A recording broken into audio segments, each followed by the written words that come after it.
Guys, स्वागत है आपका आपके अपने चैनल बालाजी स्टडी क्लासेस से। मैं विष्णु श्रीवास्तव स्वागत करता हूं। दोस्तों, हम लोगों ने इस चैप्टर का थ्योरी पोर्शन पूरा कंप्लीट कर चुके हैं। आज हम लोग न्यूमेरिकल करेंगे क्योंकि विद्युत चैप्टर पर क्वेश्चन है। चैप्टर अच्छा है, क्वेश्चन भी आते हैं।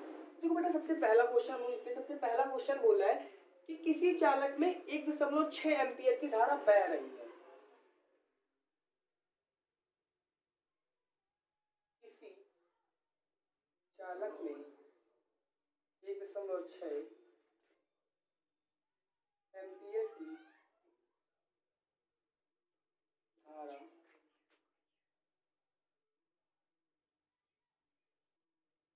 रही है। जो एक चालक है उसमें 1.6 एम्पियर की धारा बह रही है। फिर आगे बोला है कि चालक के अनुप्रस्थ काट से प्रति सेकंड, बोला चालक से बह रही है, चालक के अनुप्रस्थ काट से प्रति सेकंड, चालक के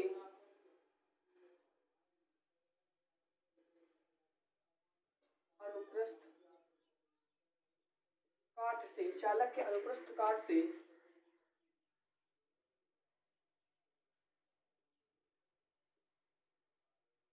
चालक के अनुप्रस्थ काट से प्रति सेकंड कितने इलेक्ट्रॉन गुजरते हैं।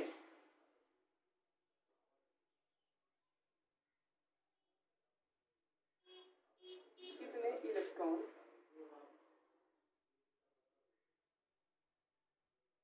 गुजरते हैं। हम लोग इलेक्ट्रॉन ज्ञात करना है। तो बेटा, किसी चालक में 1.6 एम्पीयर की धारा फ्लो हो रही है, चालक के अनुप्रस्थ काट से प्रति सेकंड कितने इलेक्ट्रॉन गुजरते हैं, यानी यन। अब बेटा, विद्युत धारा का फार्मूला क्या होता है आपका? विद्युत धारा, सबसे पहले हम धारा का बात करते हैं। जब विद्युत धारा का फार्मूला तुम्हारा क्या होता है कि Q बराबर का IT होता है। अब यहाँ से कितने इलेक्ट्रॉन गुजरते हैं, बात को समझिएगा। Q बराबर एक फार्मूला होता है आपका Q बराबर का IT, Q बराबर का आपका IT फार्मूला होता है। अब यहाँ से हम लोग I बराबर निकालते हैं। अगर I बराबर निकालेंगे तो Q की बटे में T आ जाएगा। यहाँ से हम लोग I निकालेंगे तो Q की बटे में T आ जाएगा। और हम लोगों को पता है कि Q बराबर क्या होता है, यानी होता है। पता है कि Q बराबर क्या होता है, यानी होता है। तो बेटा हम लोग क्या करेंगे, Q बराबर यानी, तो I बराबर का यानी अपान का T, I बराबर का यानी अपान का T। अब I आपको वैल्यू दे रहा है 1.6 एम्पियर। चालक के अनुप्रस्थ काट से कितने इलेक्ट्रॉन गुजरते हैं। अब यहाँ से हमका n का मान निकालना है। अब देखिए, इलेक्ट्रॉन गुजरते तो बेटा हमें n का मान तो ज्ञात करना है। E का मान होता है 1.6 इंटू 10⁻19 कूलम, ठीक है ना। I बराबर यहाँ से हमें n का मान निकालना है। जब यहाँ से हम n का मान निकालेंगे तो IT अपान का E हो जाएगा। यहाँ से हम लोग n का मान निकालेंगे और प्रति सेकंड है तो T का। अब यहाँ से देखो बेटा, वैल्यू हमको दी है, n बराबर का हमको ज्ञात करना है, I बराबर का आपका दिया हुआ है कितना, 1.6 एम्पियर। ओके, अब बेटा E बराबर होता है 1.6 इंटू 10⁻19 कूलम, ठीक है ना, ये होता है। अब बेटा, अब क्या बोले हम लोग, क्या करेंगे, वैल्यू पुटअप कर देंगे। वैल्यू पुटअप करेंगे, n बराबर का I बेटा आपका क्या है 1.6 इंटू, अब बेटा 1.6, अब बेटा यहाँ से जो T है, T का मान मतलब प्रति सेकंड है तो 1, अब यहाँ से T का मान भी क्या हो जाएगा, 1 हो जाएगा। अब E का मान कितना होता है 1.6 इंटू 10⁻19 कूलम, ये होता है 1.6 जो आपका होता है, मैंने बताया 1.6 इंटू 10⁻19 कूलम। अब बेटा देखिए, इसे सॉल्व जब करेंगे तो क्या करेंगे, 1.6 से ये पूरा आपका कैंसिल हो गया, ये 19 जो है आपका ऊपर जाएगा तो 10⁻19 हो जाएगा। और बेटा किसका होगा, तो प्लस का होगा। कैसे होगा, ये माइनस का है, जब कोई ऊपर जाएगा तो प्लस का हो जाएगा। पूछा कि आपका n पूछा है तो आपका ये आपका n बराबर क्या आ गया, 10⁻19 या फिर 10⁻। अब बेटा ये कैसे है, दोनों रिवर्स फिर देख लेते हैं। क्वेश्चन को समझिएगा। क्वेश्चन आपसे बोल रहा है कि किसी चालक में 1.6 एम्पियर की धारा प्रवाहित हो रही है, यानी बह रही है। चालक के अनुप्रस्थ काट से प्रति सेकंड कितने इलेक्ट्रॉन गुजरते हैं। तो देखिए, विद्युत धारा का सबसे पहले फार्मूला होता है Q बराबर का IT। अब यहाँ से हम लोगों ने क्या किया कि I जो Q का मान तो पता है, यानी अपान T होता है। हम लोग ये पहले भी यहाँ से कर सकते थे, ठीक है। अच्छा सॉल्व करने के लिए बेटा क्या किया, Q बराबर का IT होता है, यहाँ से I का मान निकालेंगे तो Q के बटे में T आ जाएगा, अपॉन T लिख दिया। अब बेटा एक फार्मूला भी पता है कि Q बराबर आपका क्या होता है, यानी होता है। ओके, पता रहने दो। अब यहाँ से क्या किया, इस जगह पे हमने मान रखा आई क्यू बराबर का यानी अपान का टी। अब हमें यहाँ से प्रति सेकंड इलेक्ट्रॉन पूछना है ना, तो प्रति सेकंड यानी एन निकालना है। अब जब हमें यहाँ से एन ज्ञात करना है तो टी ऊपर जाएगा और एन क्या आ जाएगा, ई बटे में आ जाएगा। तो बेटा क्या किया कि टी ऊपर गया और ई बटे में आ गया। मैं देखिए क्या किया, इसे ये करना समझ में आया हो बेटा, ये वाले तो हमने किया क्या है कि यहाँ से हमें एन का मान निकालना है, तो आई टी ये ऊपर गया और एन ही हो गया। अब यहाँ से भी एन का मान निकालना है तो बट ई आ जाएगा, यहाँ से भी एन का मान निकालना है तो आई टी यहाँ से ई बटे में आ जाएगा बराबर का एन। तो बेटा देखो यही तो मैंने लिख दिया, यही तो मैंने लिखा है कि आई बराबर, अब यहाँ से बेटा हमें एन का मान निकालना है, आई बराबर 1.6 एम्पियर आपको दे रहा है। अब यहाँ से बोल रहा है कि टी बराबर प्रति सेकंड यानी 1 दे रहा है और इसका मान ई बराबर होता है 1.6 × 10⁻19 कूलम। यानी कि अब ये मैंने मान पुटअप की आई का मान 1.6 एम्पियर रखा, इसके बाद 1.6 × 10⁻19 ई का मान रखा, इससे ये कैंसिल हो गया, 10⁻19 ऊपर जाएगा तो 10⁻+19 हो जाएगा। ये था हम लोगों का क्वेश्चन। तो बेटा अब हम लोग आगे सोल्व करते हैं अगला क्वेश्चन। अगला क्वेश्चन आपसे क्या बोल रहा है, बहुत ऐसे ही सवाल होते हैं, इजी क्वेश्चन होते हैं बस, लेकिन समझना होता है आप लोगों को थोड़ा सा। फार्मूले देखो मैंने बताया कि फार्मूले अगर याद है तो बेटा क्वेश्चन करने में कोई प्रॉब्लम नहीं होती है। हम लोग अगला देखते हैं, अगला क्या बोल रहा है कि एक चालक पर 2.4 × 10⁻−18 कूलम धन आवेश है। एक सेकेंड नंबर,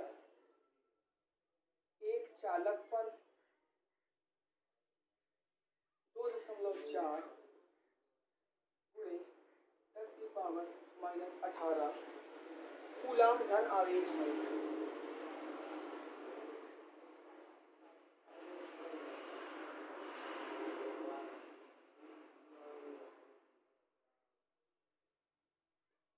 चालक पर 2.4 × 10⁻−18 कूलम धन आवेश है।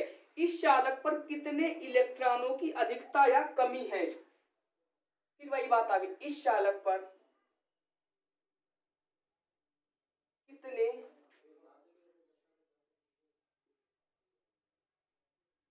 इलेक्ट्रॉनों की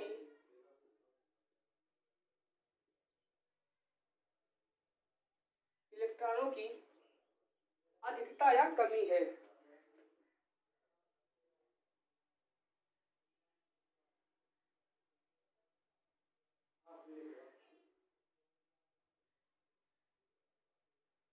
देखो बेटा कुछ भी नहीं होता, अगर इलेक्ट्रॉनों की संख्या पूछता तो हम लोग यह निकालते हैं, यहाँ से कितने इलेक्ट्रॉन पूछ रहे हैं, ई पूछ कितने इलेक्ट्रॉनों की अधिकता या कमी है, तो सब लिखते किसी वस्तु पर आवेश की मात्रा। बेटा किसी वस्तु पर जो आवेश की मात्रा होती है, किसी वस्तु पर, तो बेटा क्या होता है जो कोई वस्तु होती है, किसी वस्तु पर आवेश की मात्रा, किसी वस्तु पर आवेश की मात्रा क्या होती है, किसी वस्तु पर आवेश की मात्रा थोड़ा सा लिखेंगे बेटा। आवेश की मात्रा मतलब Q बराबर का यानी होता है, आवेश की मात्रा क्या होता है, Q बराबर का यानी। अब बेटा Q क्या है और N क्या है यहाँ पे आपको, और E क्या है। तो बेटा आवेश की इलेक्ट्रॉन, तो जहाँ पे N क्या है कि N इलेक्ट्रॉनों की संख्या है, जहाँ पे N क्या है, वेयर N बराबर का इलेक्ट्रॉनों की संख्या। अभी हम लोगों ने इलेक्ट्रॉनों की संख्या क्योंकि N ज्ञात किया था ना, तो यहाँ पे बेटा आपका N क्या है, इलेक्ट्रॉनों की संख्या है। अब हमसे बोल क्या रहा है, हमसे क्वेश्चन बोल रहा है कि एक चालक पर 2.4 × 10⁻18 कूलम धन आवेश है।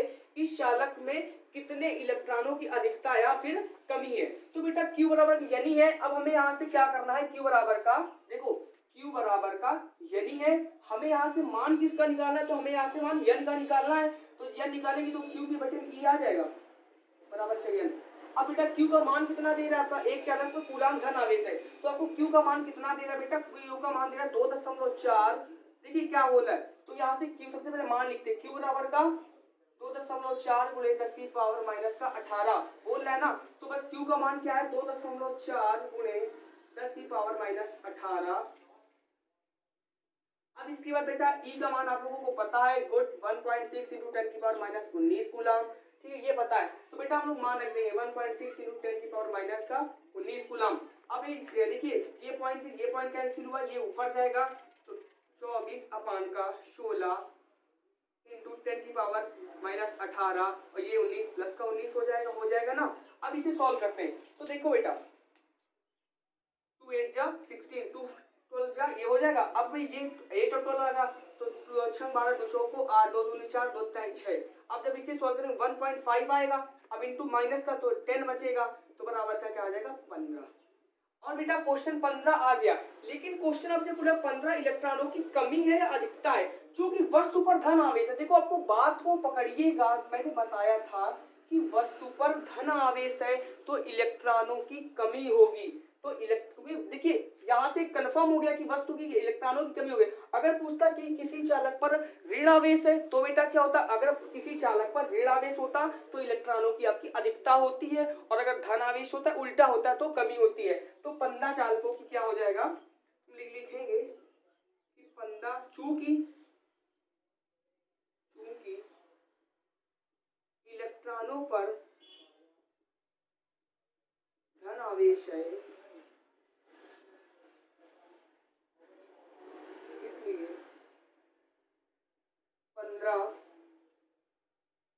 इसलिए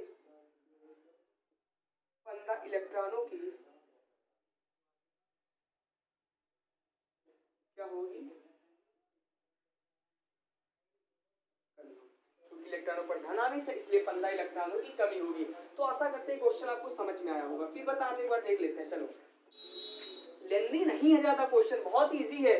क्या बोल रहा है कि किसी चालक पर 2.4 10 की पावर धन कूलाम दिया, क्यू का मान दे दिया, बस बात को पकड़िएगा। धन आवेश से मतलब नहीं, इस चालक में कितने इलेक्ट्रॉन पूछ रहा है, यानी ई पूछ, यहाँ से आपको क्या पूछा है, एन पूछा है। एन बराबर इलेक्ट्रॉनों की संख्या भी होती है, ई का मान होता है 1.6 × 10 - 19 कूलाम। क्यू बराबर का फार्मूला बहुत इजी है, क्यू बराबर का यानी, और यहाँ से हमें एन का मान ज्ञात करना है तो क्यू के बटे में ई आ गया, क्यू का मान दिया हुआ है तो रख दिया, ये से खत्म किया, ऊपर गया 10 बचा और इससे काटा 16 2 12 दूनी 24 2 अट्ठे 16 2 अट्ठे 2 चौको 8 2 छंग 2 ताई 6 2 का 3 में दिया। देखो 2 का जब हम 3 में देंगे समझ लेते हैं, 2 एकम 2 3 में 2 का 1 0 2 पंचे 10। तो देखो 1.5 आ गया, 1.5 × 10 तो क्या हो जाएगा, जब गुणा कराएंगे तो 15 आ जाएगा। 15 इलेक्ट्रॉनों की क्या होगी, अधिकता सॉरी कमी होगी। अब अगला क्वेश्चन देखते हैं हम लोग।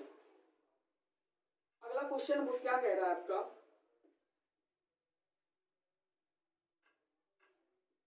छोटे छोटे क्वेश्चन चैप्टर से क्वेश्चन ज्यादा पूछे जाते हैं। देखो सवाल में क्वेश्चन की लैंग्वेज को पकड़ना है कि लैंग्वेज क्या रहा है, आपको बस सॉल्व हो जाएंगे अपने आप। देखो बेटा अगला क्वेश्चन है कि किसी तार में 1.5 एम्पीयर की धारा 10 मिनट तक प्रवाहित होती है। तीसरा नंबर क्वेश्चन है,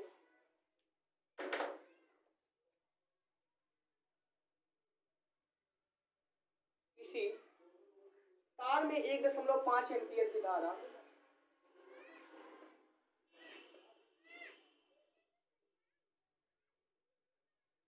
तार में 1.5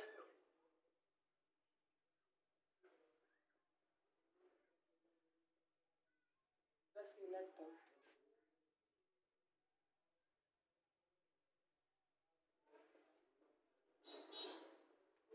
किसी तार में 1.5 एम्पीयर की धारा 10 मिनट तक प्रवाहित होती है, तार में होकर कितना आवेश प्रवाहित होगा, तार में होकर कितना आवेश प्रवाहित होगा, तार में होकर कितना आवेश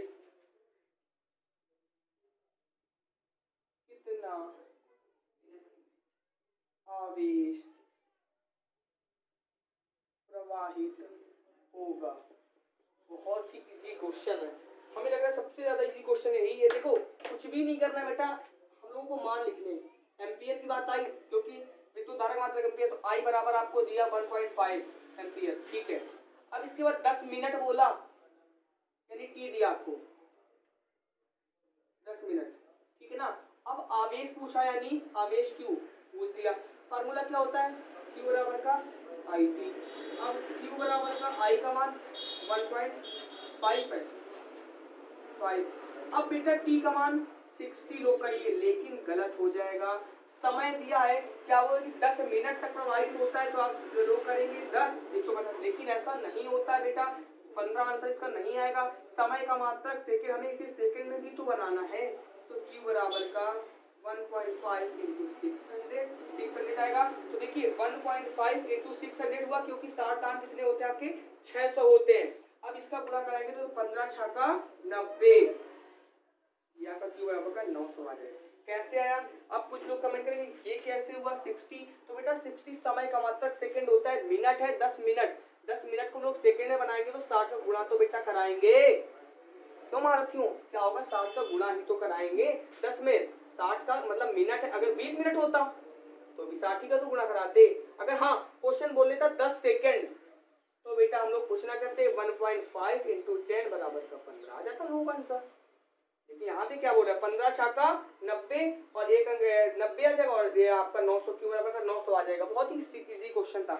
अगला क्वेश्चन बोल रहा है कि 5 कूलाम एक विद्युत आवेश को, अगला क्वेश्चन क्या बोल रहा है 5 कूलाम, अगला क्वेश्चन हमसे कह रहा है कि 5 ओम की किसी प्रतिरोध में 3.2 एम्पियर की धारा, हम लोग चौथा क्वेश्चन कर रहे हैं। चौथा क्वेश्चन बोल रहा है कि 5 ओम की किसी प्रतिरोध में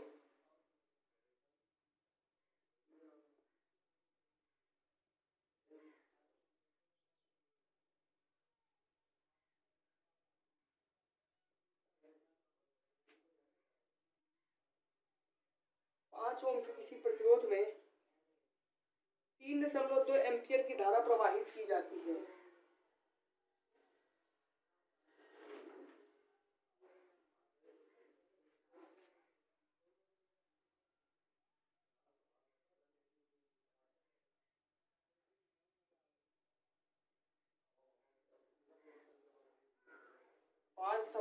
पांच ओम के किसी प्रतिरोध 3.2 एम्पियर की धारा प्रवाहित की जाती है, इसके सिरों पर विभवांतर की गणना करो।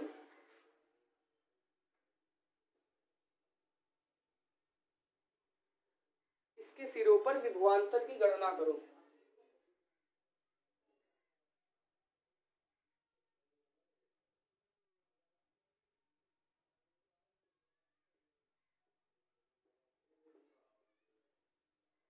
इसके सिरों पर विभवांतर की क्या करना है, हमें गणना करना है। तो देखते हैं हम लोग, बहुत इजी क्वेश्चन है।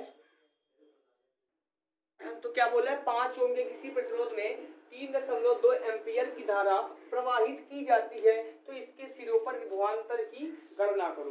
तो हम लोगों को पहले पॉइंट पकड़ना कि पूछ हमसे क्या रहा है। 5 ओम का एक प्रतिरोध है हमारे पास और इसके बाद बोला है तो बेटा ओम का नियम, हमें देखो 5 ओम का प्रतिरोध है, ओम का प्रतिरोध है और आई बराबर क्या है आपका, आई बराबर 3.2 एम्पियर, ठीक है ना।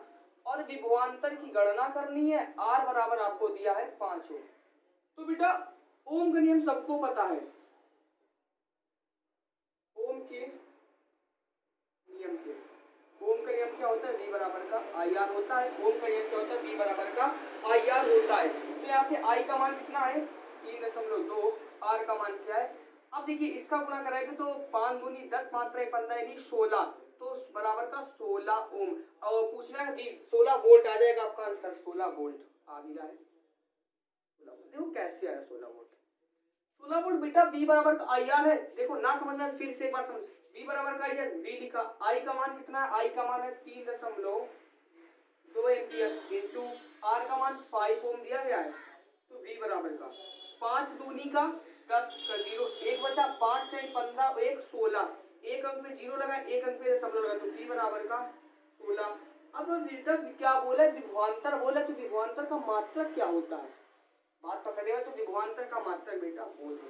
देखो बेटा मात्रक आपको लिखना बहुत ज्यादा जरूरी है, मात्रक, क्योंकि समय का मात्रक सेकंड, तो जैसे कि समय का अभी हमने 10 किया था तो इस समय सेकंड में ज्ञात करने 60 का गुणा कराया था, तो बेटा क्या हो जाएगा v बराबर का आपका 16 ओम। और विभवांतर पूछा है तो विभवांतर का मतलब क्या होता है वोल्ट, तो हम लोग क्या करेंगे 16 ओम वोल्ट हम लोगों का क्या हो जाएगा, हम लोगों का आंसर हो जाएगा। अब हम लोग बेटा अगला क्वेश्चन देखते हैं कि अगला क्वेश्चन क्या बोल रहा है। अगला क्वेश्चन कह रहा है हमसे कि किसी चालक में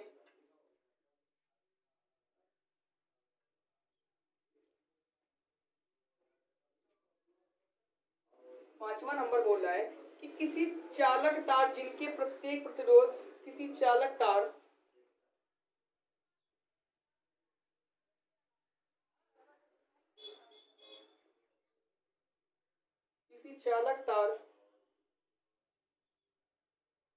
जिनमें प्रत्येक का प्रतिरोध 3 ओम है,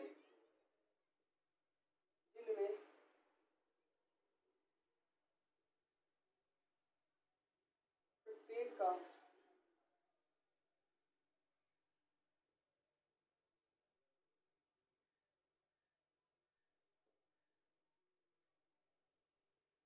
प्रत्येक का प्रतिरोध 3 ओम है, समांतर क्रम में जोड़े गए हैं।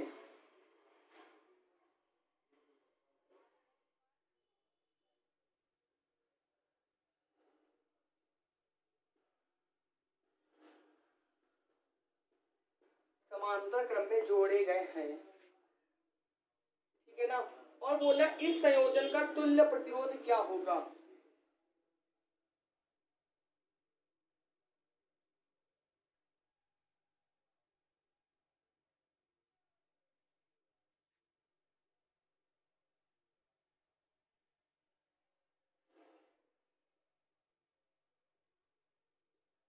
संयोजन का तुल्य प्रतिरोध क्या होगा। तो बेटा किसी चालक का जिनमें प्रत्येक का प्रतिरोध यानी जो आर है, प्रत्येक का प्रतिरोध क्या है, 3 ओम, ठीक है ना। और किस क्रम में जोड़े गए हैं, तो वे आपकी समांतर क्रम में जोड़े गए हैं। तो समांतर क्रम का फार्मूला क्या होता है बेटा, समांतर क्रम का, समांतर क्रम संयोजन, इसका फार्मूला होता है 1 का आर बराबर का 1/R1 प्लस 1/R2 प्लस 1 का R3। और किस क्रम में जोड़े गए, समांतर क्रम में। तो प्रत्येक का प्रतिरोध 3 ओम है, 1/3। अब यहाँ से 1/R बराबर का 3 लासा लेंगे 3, 1 प्लस का 1 प्लस का 1, तो बराबर का 3/3, तो 1/R बराबर का 1, तो R बराबर का 1। समझ में आया, R बराबर का क्या हुआ आपका 1 ओम आ गया। ओके, देखो कैसे किया। प्रत्येक का प्रतिरोध बोल रहा है, अगर हम लोगों को अलग अलग प्रत्येक का प्रतिरोध 3 ओम है तो ठीक है, प्रत्येक का प्रतिरोध बना रहने दो।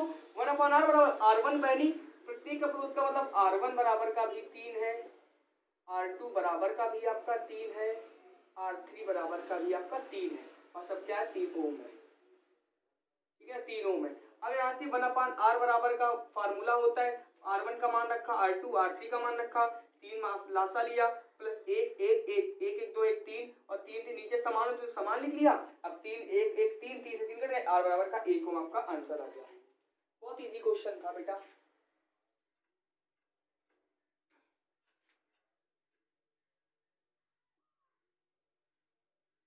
अब हम अगला क्वेश्चन देखते हैं।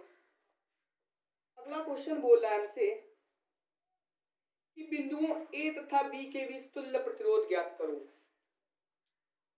बिंदुओं ए तथा बी के बीच तुल्य प्रतिरोध ज्ञात करो, क्वेश्चन है आपका।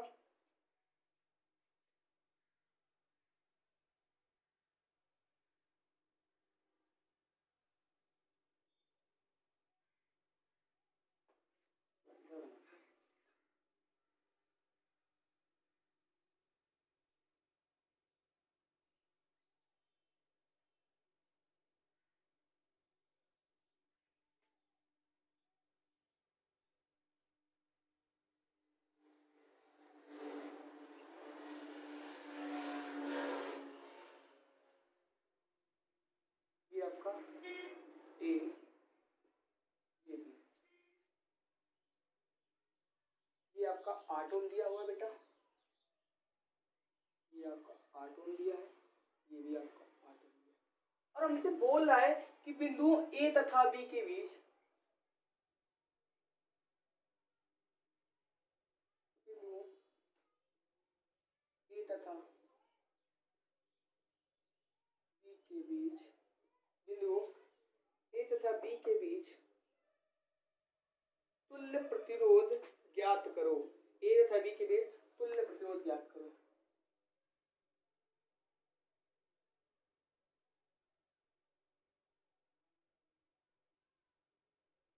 देखो बेटा, सबसे पहले हमको बात पकड़नी है कि ये दोनों किस क्रम में लगे हुए हैं, समांतर क्रम में लगे हैं। ये जो 8 ओम ये है, ये क्रम, जब इनको सोल्व करेंगे तो एक आएगा, तो ये किस क्रम में हो जाएगा, श्रेणी क्रम में, तो हम लोग तो निकल आएगा। तो 8 ओम समांतर क्रम में लगे, तो हम लिखेंगे सबसे पहले कि जो देखते हैं कि समांतर क्रम में लगे, तो समांतर क्रम में लगे प्रतिरोधों का क्वेश्चन में लिखेंगे, सबसे पहले सॉल्व करेंगे। सॉल्व समांतर क्रम में लगे प्रतिरोधों का तुल्य प्रतिरोध, समांतर क्रम में लगे हैं प्रतिरोध, समांतर क्रम में लगे प्रतिरोधों का तुल्य प्रतिरोध।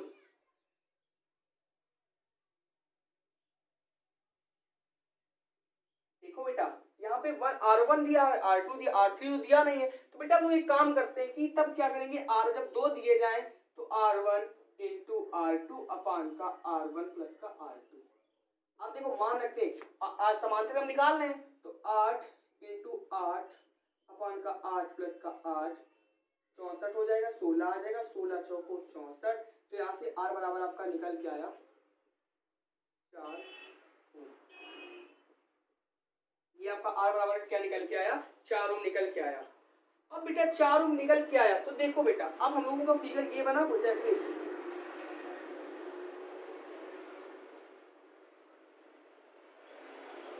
ये क्या है 8 ओम है। अब देखो ये जब ये सॉल्व किया इसके बाद फिर एक फिगर बना, ये क्या आया आपका 4 ओम निकल के, जब इसे सॉल्व किया तो एक मान निकल के वो आया आपका 4 ओम।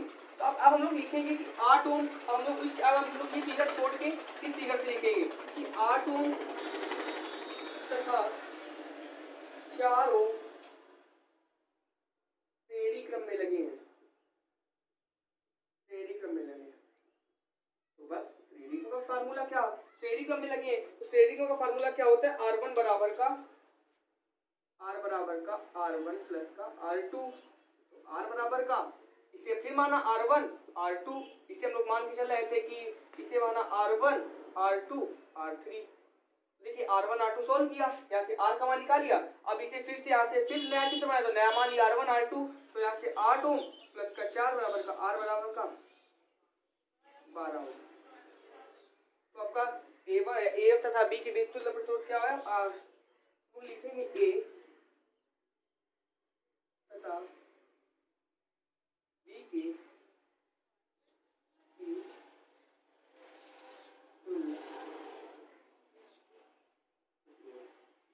बीच तथा बी के बीच तुल्य प्रतिरोध R बराबर क्या आया, 12 ओम आ गया। एक बार फिर देखते हैं, देखो बेटा ये क्वेश्चन है, इसमें क्या बोला है कि सबसे पहले इसे फिगर देखना है, इसे सॉल्व किया तो आपका 8 ओम आया। अब ये क्या दिया कि 8 ओम किस क्रम में, समांतर क्रम में। तो बस फार्मूला होता है R1, अगर बेटा 3 होते हैं यहाँ पे तो हम लोग 1/R वाला अप्लाई करते हैं, 1/R1 प्लस 1/R2 वो ऐसे भी जाएगा, R1 प्लस का 1/R8। अब क्या करेंगे कि ऐसे आया तो 1/2 तो चौको 8, तो R देखिए कैसे, अगर ये लोग समझ रहे हैं कि ये वाला क्यों लगाया तो हम लोग ये भी लगा सकते हैं, कोई दिक्कत नहीं। R1 प्लस का 1/R2, यहाँ से R बराबर का 1/8 प्लस 1/8, एलसीएम बराबर 8, 2 आया 2 चौको 8, तो R बराबर के 4 आ जाता है। देखो इधर भी तो आपका 4 ही आ रहा है, ऐसे भी हो जाता आपका। लेकिन ये सही रहता है कि हम लोग ये लगा देते हैं R1 इंटू R2, ये वाला लगा देते, तो ऐसा भी होता है कि ये वाला भी लगा सकते हैं। ये नहीं कि अगर R3 का मान देते तो R3 हम लोग अप्लाई करते हैं, यहाँ से पूछ रहा है तो बस हम लोगों ने ये फार्मूला अप्लाई कर दिया। ये भी लगा सकते हैं, ऐसा नहीं कि हमने यही क्यों लगाया, आप लोग ये भी अब लगा सकते हैं, ठीक है ना बेटा। तो हम लोग अगला क्वेश्चन देखते हैं। अगला क्वेश्चन हम लोगों से बोल रहा है कि फिर वही क्वेश्चन है, देखते हैं अगला, ए तथा बी के बीच तुल्य, ठीक है बेटा ये क्वेश्चन है। तो ज्यादा बड़ा क्वेश्चन है, लोग सबसे पहले देखना है कि कौन सी किस क्रम में लगे हैं। तो बेटा देखिए ए और सी, हम लोगों को पूरा सवाल नहीं केवल ये त्रिभुज देखना है। तो ए और सी तथा बी तथा सी किस क्रम में लगे हैं, श्रेणी क्रम में लगे, तो बस ये सोल्व करना है। ए देखिए ए और सी, बी और सी किस क्रम में लगे, श्रेणी क्रम में लगे। तो वो लिखेंगे सबसे पहले कि ए सी तथा बी सी प्रतिरोध, ए सी तथा बी सी, वही बात है बेटा बिंदुओं ए तथा बी के लिए तुल्य प्रतिरोध, ए सी तथा बी सी प्रतिरोध श्रेणी क्रम में लगे हैं,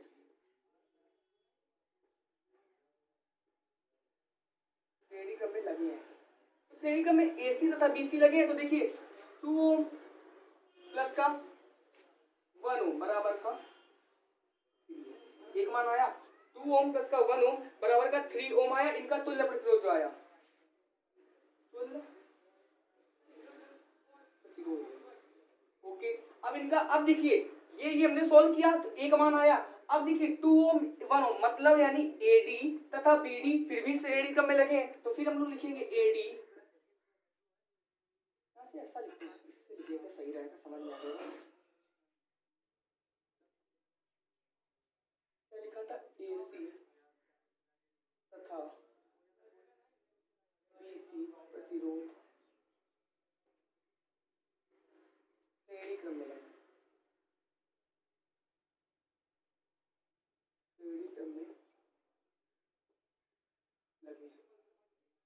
अब क्या बोला है, ए डी, देखिए ए और डी तथा बी डी किस क्रम में लगे, फिर भी ये श्रेणी क्रम में लगे, तो ए डी व बी डी, ए डी तथा बी डी श्रेणी क्रम में लगे हैं, ए डी।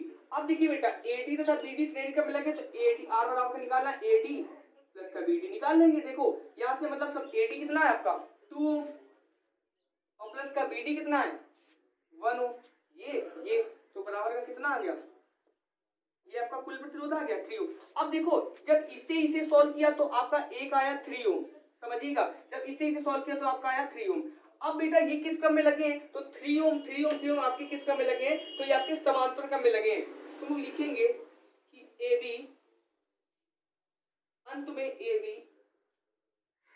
अंत में ए बी के बीच लगे प्रतिरोध, ए बी के बीच, ए बी के लगे प्रतिरोध, जो अंत में ए बी के बीच जो लगे प्रतिरोध है वो किस क्रम में 3 ओम 3 ओम 3 ओम 3 ओम 3 ओम तथा 3 ओम किस क्रम में लगे, समांतर क्रम में लगे।